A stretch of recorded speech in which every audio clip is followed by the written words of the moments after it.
Halo guys, kembali lagi bersama gua Nandi. Pada video kali ini gua akan membahas salah satu film unik berjudul Spontaneous.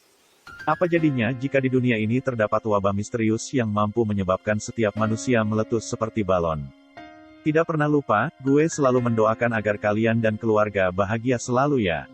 Saat film dimulai, kita langsung difokuskan kepada seorang perempuan yang bernama Mara dan akan menjadi titik fokus di dalam film ini. Dalam kegiatan sehari-harinya Mara selalu sibuk menghabiskan waktunya bersama teman-teman dan pulang malam setiap harinya. Ya bisa dibilang Mara adalah salah satu anak nakal yang membuat kedua orang tuanya cemas dan juga khawatir. Esok harinya kita diperlihatkan sebuah kegiatan pembelajaran yang sedang berlangsung di ruangan kelas. Pada awalnya semua baik-baik saja sampai suatu ketika ada salah satu murid di dalam kelas yang meletus secara tiba-tiba.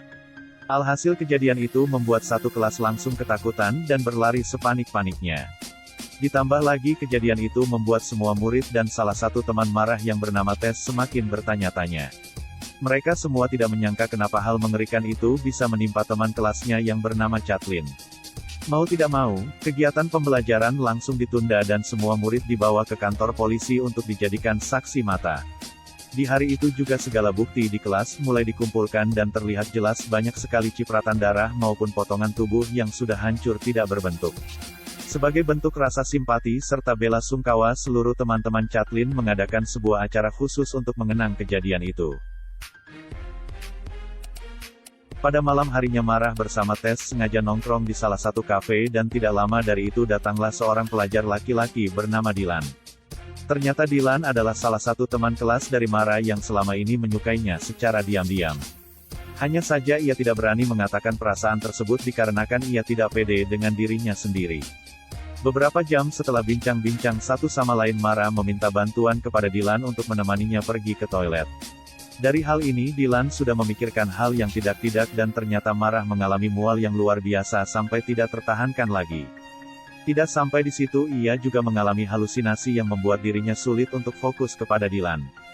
Singkat cerita, Mara bersama Dylan semakin dekat satu sama lain dan mereka pun pergi bersama untuk menonton sebuah tim baseball.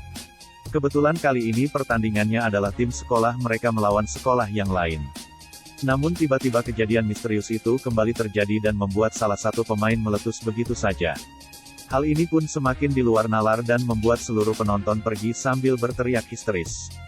Setelah berita itu menyebar, ternyata kali ini yang menjadi korban adalah salah satu teman kelas Mara yang bernama Perry. Dari kejadian ini, seluruh orang tua dikabarkan oleh pihak sekolah bahwa kegiatan belajar mengajar akan ditiadakan secara total untuk waktu yang tidak bisa ditentukan. Akan tetapi hal ini malah dimanfaatkan oleh seluruh murid untuk mengadakan sebuah pesta di salah satu rumah murid-murid tersebut. Tidak lama dari itu Mara bersama Dylan yang asyik mengobrol, mendengar seluruh pelajar berlarian dari dalam rumah. Saat itu juga mereka berdua pun penasaran dan ternyata lagi-lagi kejadian misterius itu kembali terjadi. Dan kali ini korbannya adalah satu perempuan yang meletus saat sedang berpesta. Dikarenakan kejadian misterius itu terus berlangsung semakin parah, FBI pun turun tangan untuk menyelidiki fenomena ini. Titik inilah mereka berdua ditanya-tanya apa yang sebenarnya terjadi sampai-sampai seseorang bisa meletus tanpa sisa. Kemudian Marah menghampiri kedua temannya yang bernama Yo dan juga Jet. Kunjungan Marah ini didasarkan pada rasa penasarannya yang ingin menyelidiki asal-usul dari peristiwa tersebut. Dan saat itu juga Marah sengaja menyuruh Dylan untuk menyusul dan berkunjung ke rumah Tessa. Tidak lama kemudian betapa kagetnya Marah ketika letusan itu kembali terjadi dan menimpa Yo yang sedang menyetir. Mengerikannya lagi kembaran Yo juga ikut meletus sampai-sampai di dalam mobil itu hanya tersisa Marah seorang diri. Lalu Dylan yang sedang menuju ke rumah Tessa melihat mobilnya yang sudah terbalik di pinggir jalan. Ketika itu pun ia hanya menemukan jejak tangan milik Marah yang ternyata menempel di sebuah batu. Dan saat itu pun Dylan yang semakin cemas langsung berjalan mengikuti jalan setapak.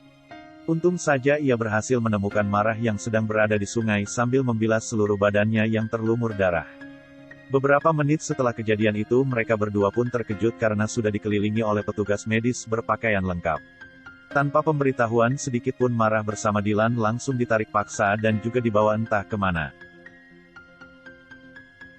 Saat tersadar ternyata ia berada di tempat pengungsian sambil diperiksa oleh seorang dokter yang bernama Rolanda. Hanya saja Marah tidak sendiri dan terlihat gebetannya yang bernama Dylan sedang diperiksa oleh perawat.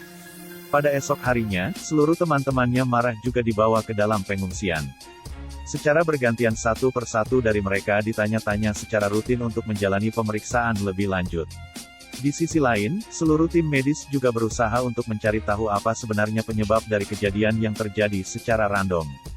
Hal ini ternyata merupakan inisiatif dari negara untuk mengkarantina mereka semua. Hari demi hari mereka habiskan bersama di dalam tenda sambil menunggu penelitian yang terus dilakukan secara bertahap. Meskipun begitu tidak ada satupun dari mereka yang merasa terhibur saling was-was satu sama lain terhadap diri mereka sendiri.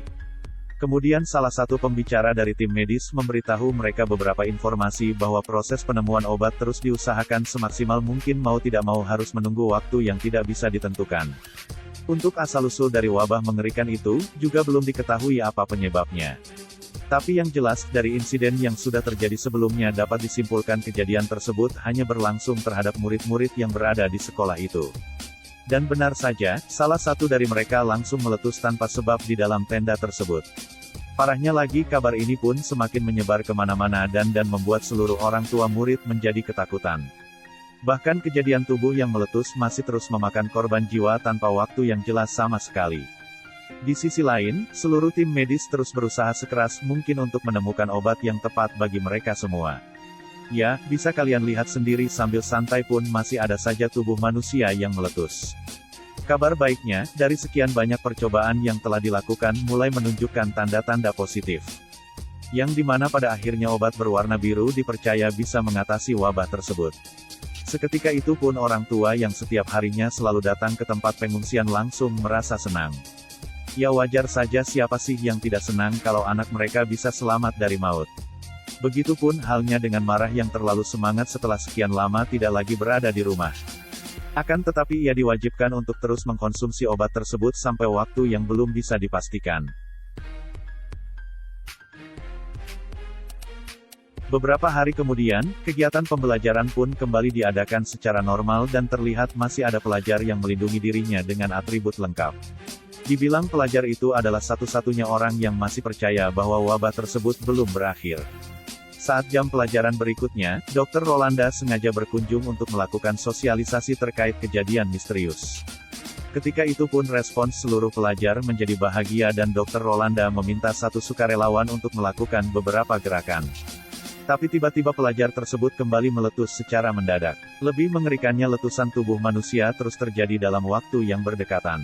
Alhasil, pelajar di dalam kelas itu langsung lari sekencang-kencangnya dan Dilan membantu Marah untuk pergi dari sekolah ini. Betapa paniknya dalam kondisi seperti ini dan terlihat di sepanjang lorong. Setiap pelajar bisa meletus secara acak. Tidak ada pemberitahuan, tidak ada tanda-tanda, dan juga tidak ada waktu yang pasti. Tidak terhitung lagi, sudah berapa banyak murid yang menjadi korban dari wabah letusan. Kasihannya lagi, pelajar yang menggunakan atribut lengkap juga harus meletus dan menyisakan pakaiannya saja.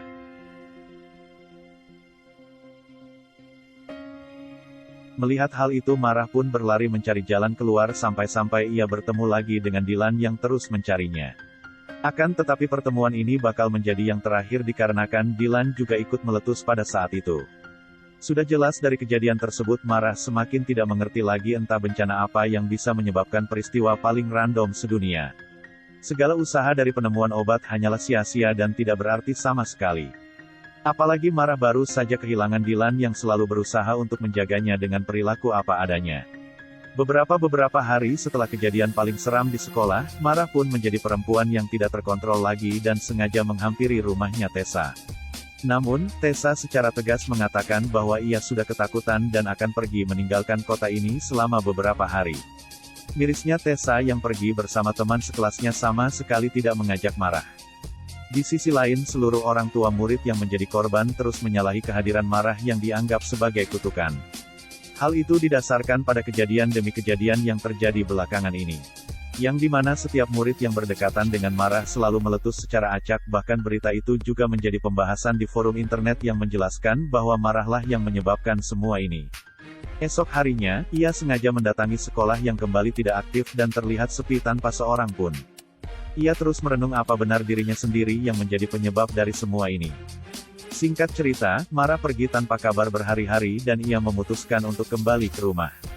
Di titik inilah ia meminta maaf kepada kedua orang tuanya apabila ia ada salah selama ini.